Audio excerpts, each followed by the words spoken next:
صباح الخير. النهاردة هحضر معاكم الكيكة التركية من أطرى وأخف الكيكات اللي ممكن إنكم تحضروها. الكيكة التركية أو الترليتشيا كيك الأصلية منها بتتحضر بالسبونج كيك، وعلشان أختصر الوقت والمجهود في الخطوة دي هستخدم دقيق السبونج الجاهز.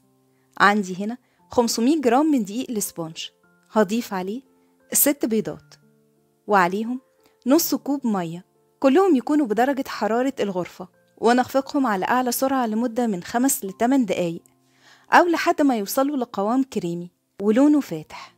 نبطن صينية الفرن بمسحة زبدة وعليها رشة دقيق، ونضيف خليط الكيك وندخلها فرن ساخن الرف الأوسط على درجة حرارة 180 لمدة من 45 ل 50 دقيقة.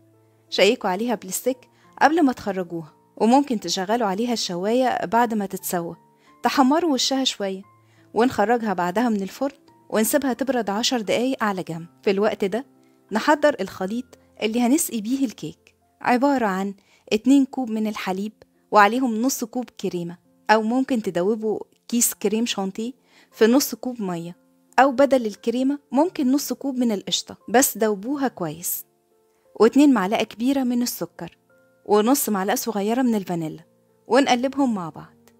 بعد ما الكيك بردت شوية هنعمل فيها ثقوب كده بالستيك ونسقيها بالحليب كله، ما تقلقوش هتشرب الحليب كله.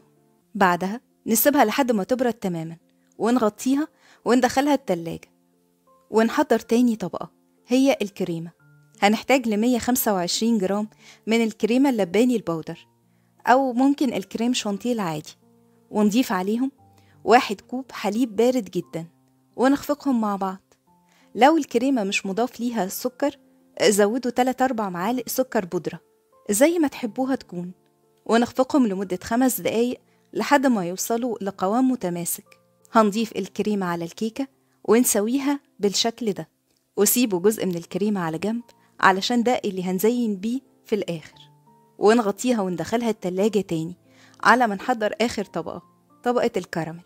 فوق عميق نضيف 3/4 كوب من السكر، النار تكون هادية علشان نقدر نتحكم في درجة اللون، والوok اللي نستعمله يكون لونه فاتح علشان اللون يكون واضح لينا.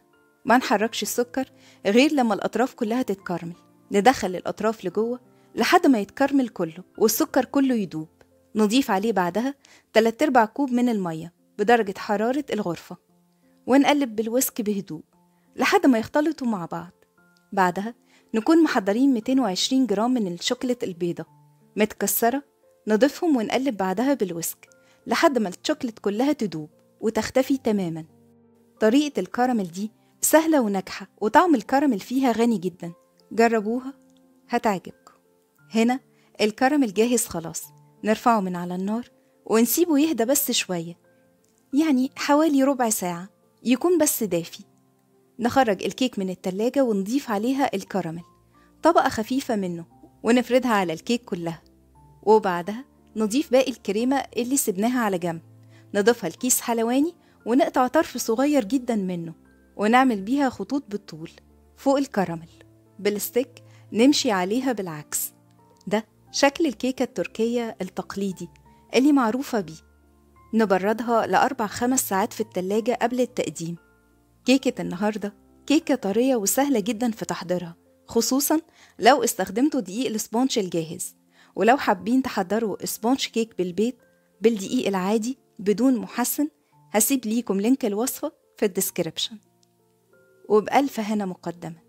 لو عجبتكم الوصفة اضغطوا على لايك، وإذا حابين يوصلكم إشعار بكل فيديو جديد اضغطوا على السبسكرايب وعلى الجرس، واختاروا أول أو كل.